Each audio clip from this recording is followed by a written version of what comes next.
귀하의 포지션이 청산되었습니다.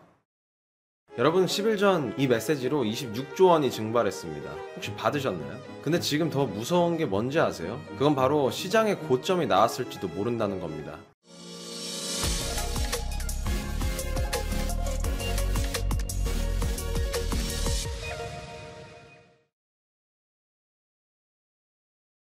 안녕하세요. 저는 현재 크립토 펀드 매니저이자 지난 8년간 암호화폐 투자를 해오고 글로벌 플랫폼 X와 텔레그램에서 약 4만 명의 팔로워를 보유하고 있는 조슈아입니다. 여러분, 이거 들으시면 정말 소름 돋으실 겁니다. 저는 지난 2주간 뭘 했냐면 월스트리트 최상위 펀드 매니저 5명과 바이낸스 고래 투자자 3명, 그리고 바이빗 마켓메이커 2명과 하루 종일 통화하고 데이터 분석했습니다. 근데 놀라운 게 뭔지 아세요? 이들의 결론이 전부 다 똑같다는 겁니다. 지금은 90%를 쉬어야 한다. 단 한 명도 예외가 없었죠. 그리고 제가 지난 10일간 데이터를 파헤치면서 정말 소름 돋는 걸 발견했습니다. 이번 청산이요? 우연이 아니었어요. 정확히 23분 후에 시작됐고 정확히 7분 만에 끝났고 공격당한 건 딱 3종목 뿐이었습니다. 바이낸스가 공지한 바로 그 3종목, 여러분 이게 우연일까요? 제가 오늘 이 음모의 전모를 정확히 밝혀드리겠습니다. 제가 왜 이렇게 확신하냐고요? 2020년 3월 코로나 크래시, 2022년 루나 붕괴, 2023년 FTX 파산을 저는 전부 실시간으로 지켜봤습니다. 그리고 이번 청산은요, 이 모든 것과 완전히 다른 패턴이었어요. 8년간 이 시장을 지켜보면서 이런 건 처음이었습니다. 그래서 오늘 여러분께 제가 평생 본 것 중 가장 중요한 인사이트를 드릴게요. 오늘 정확히 알려드릴 3가지. 첫 번째, 왜 지금 90%를 쉬어야 하는지, 두 번째, 나머지 10%는 언제 쓸 건지, 세 번째, 구체적으로 어떻게 행동해야 하는지 영상 끝까지 보시면 내일부터 정확히 뭘 해야 하실지 아시게 될 겁니다.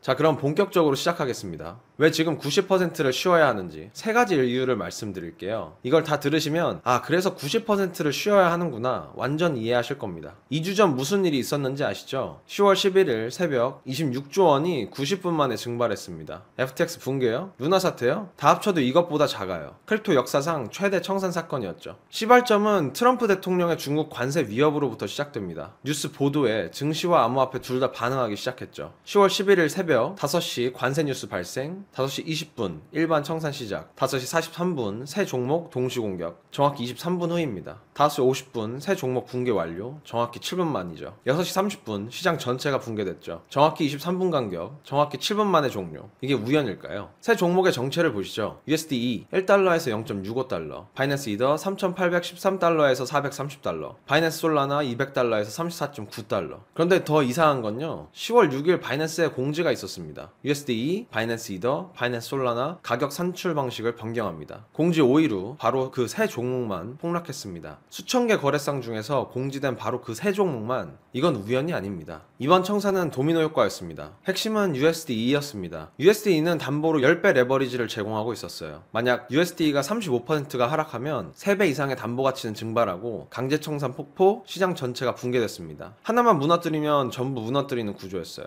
누군가는 정확히 이걸 알고 있었습니다. 왜 하필 그 시간이었을까요? 조건 1은 레버리지의 과열이었습니다. 미결제 약정이 2230억 달러였고 역대 최고였죠. 조건 2는 유동성이 제일 낮은 시간이었습니다. 토요일 새벽 5시. 조건 세 번째는 청산 도미노 구조였죠. 과열된 레버리지 더하기, 텅 빈 유동성 더하기, 도미노 구조. 완벽한 공격 조건입니다. 누군가는 정확히 이 타이밍을 파악하고 공격했습니다. 정리하면 정확히 23분 후 공격 시작되었고 정확히 7분 만에 새 종목이 붕괴되었고 바이낸스에 공지된 종목만 타겟되었죠. 이건 계획된 공격이었습니다. 그런데 여기서 중요한 건 뭐냐면요, 누가 청산당했냐는 겁니다. 개인 투자자들, 스마트 머니들, 작은 펀드들이었죠. 알트코인의 선물 미결제 약정은 반토막이 났습니다. 전체 미결제 약정은 2230억 달러에서 1460억 달러로 35% 급감했죠. 이게 뭘 의미하냐면 시장에서 레버리지가 사라졌다는 겁니다. 레버리지가 없으면 큰 변동성도 없고 큰 수익도 없죠. 지금은 레버리지로 돈 벌 타이밍이 아니라는 겁니다. 여러분, 지금 시장을 한마디로 표현하면요, 눈을 감고 차를 운전하는 것과 비슷합니다. 왜 그럴까요? 미국 정부가 최근까지 셧다운 상태였습니다. 경제 데이터 발표가 중단됐었죠. 시장이 방향을 판단할 나침반이 사라진 겁니다. 비유하면요, 안개 자욱한 고속도로에서 내비게이션은 꺼져 있는데 속도는 120km인 거죠. 지금 시장이 정확히 이 상태입니다. 여기에 중국 관세 리스크까지 더해지면서 변동성은 극대화되었죠. 지금 시장 특징은 뭐냐면요, 트레이더들의 심리가 심리가 완전히 바뀌었습니다. 수익이 발생하는 즉시 실현하고 손실이 발생하는 즉시 더 빠르게 손절하죠. 왜 그럴까요? 시장이 홀딩한 데 있어서 수익을 안겨주지 않기 때문입니다. 또 최근 청산으로 인해 다음에 또 청산이 오면 어떡하지? 이런 트라우마가 시장 전체를 지배하고 있어요. 그래서 그 어떤 서사도 2주 이상을 못 갑니다. 자, 여기까지 정리할게요. 왜 지금 90%를 쉬어야 하는지. 첫째, 청산으로 레버리지 증발로 인해 신규 매수자 유입이 너무나도 줄어들었습니다. 둘째, 데이터 공백으로 방향성이 없습니다. 눈을 감고 운전하는 것과 마찬가지죠. 세 번째로는 서사가 2주도 못 가고 트라우마가 너무 만연한 시장입니다. 이래서 지금은 이 게임에 참여할 시장이 아니죠.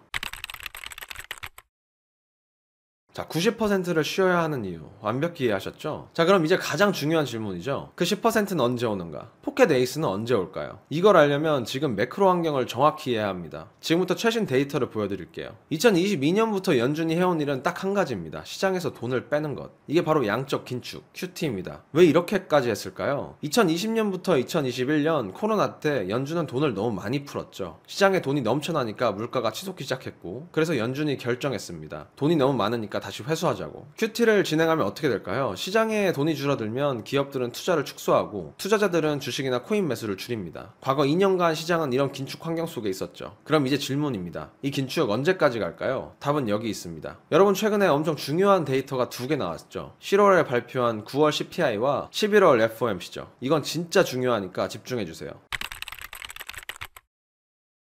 9월 CPI가 어떻게 나왔는지 아세요? 전년 대비 플러스 3%, 예상치는 3.1%였는데 그보다 더 낮게 나왔어요. 코어 CPI도 동일하게 플러스 3%. 그럼 이게 무슨 말이냐? 물가 상승이 생각보다 빨리 식고 있다는 뜻입니다. 조금 더 쉽게 말해보자면 CPI는 소비자 물가지수인데 사람들이 실제로 물건을 살 때 가격이 얼마나 올렸는가를 보여주는 지표입니다. 매달 미국 정부가 발표하는데 이게 떨어지면 물가가 안정되고 있다는 뜻이죠. 그리고 물가가 안정된다는 건 연준이 굳이 금리를 더 올릴 이유가 줄어든다는 거예요. 결국 이 숫자 하나가 시장에 이렇게 말해준 겁니다. 이제 긴축은 거의 끝났다고.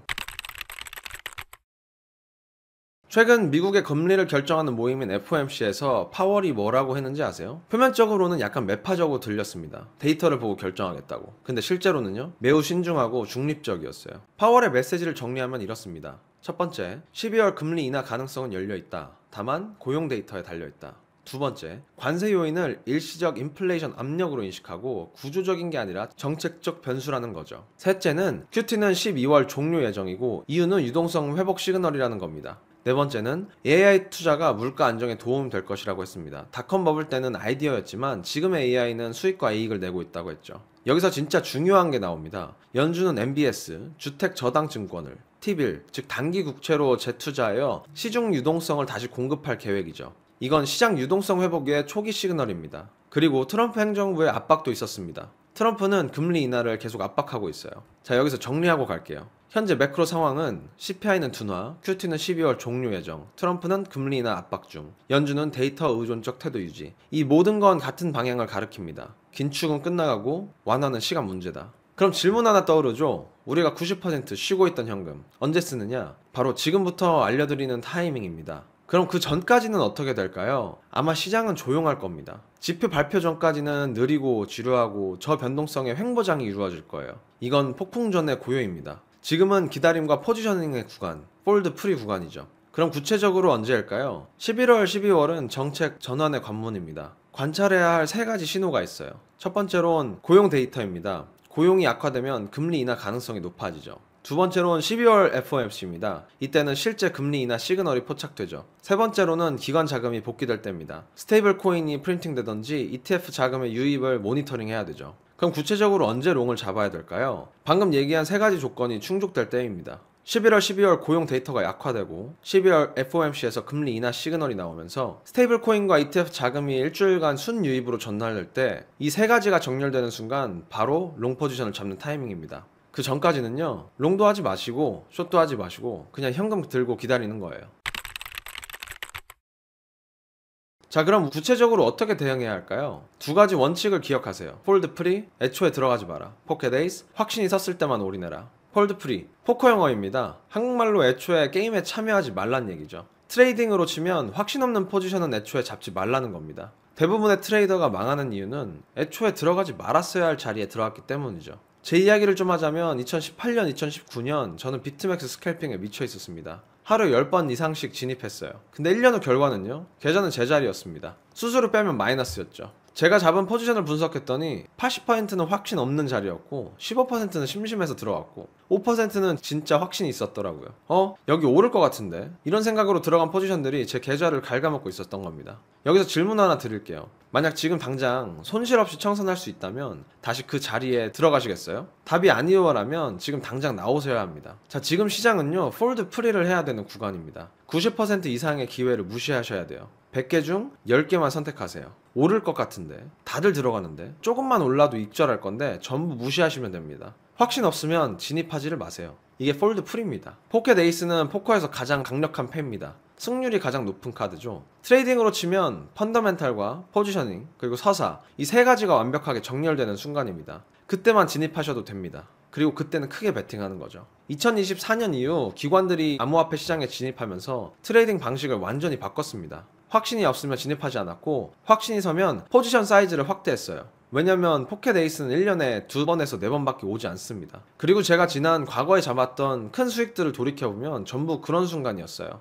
그 포지션 하나가 1년치 수익을 만들어줬습니다. 여기 정말 중요하니까 메모하셔도 됩니다. 지금 당장 해야 할 4가지예요. 첫 번째, 매매를 최대한 줄여라. 왜 줄여야 하냐고요? 이유는 명확합니다. 시장 신뢰가 완전히 붕괴됐어요. 다음 매수자가 부재합니다. 서사가 2주도 유지되지 않는 환경이에요. 즉 지금은 게임에 참여할 타이밍이 아닙니다. 그래서 이렇게 하세요. 90% 이상의 기회를 무시하는 겁니다. 100개 중 10개만 선택하세요. 두 번째로는 스캘핑 위주입니다. 왜 스캘핑이냐고요? 답은 간단합니다. 지금은 장기 홀딩할 장이 아닙니다. 서사가 2주도 유지되지 않는 환경에서는 단기만 생존합니다. 그래서 이렇게 하세요. 5분봉에서 1분봉만 스캘핑 하세요. 당일 청산을 원칙으로 하시고요. 장기로 보유하지 마십시오. 세 번째는 공격적으로 익절해라 합니다. 매우 중요해요. 수익이 발생하시면 즉시 익절하십시오. 조금만 더 일하는 생각은 독입니다. 왜냐면 지금은 모두가 공격적으로 익절하는 환경이기 때문이죠. 트레이더들의 심리가 완전히 변했습니다. 수익이 발생하면 즉시 실현하고 손실이 발생하면 더 빠르게 손절합니다. 여러분들만 홀딩하면 손해를 보는 시장이죠.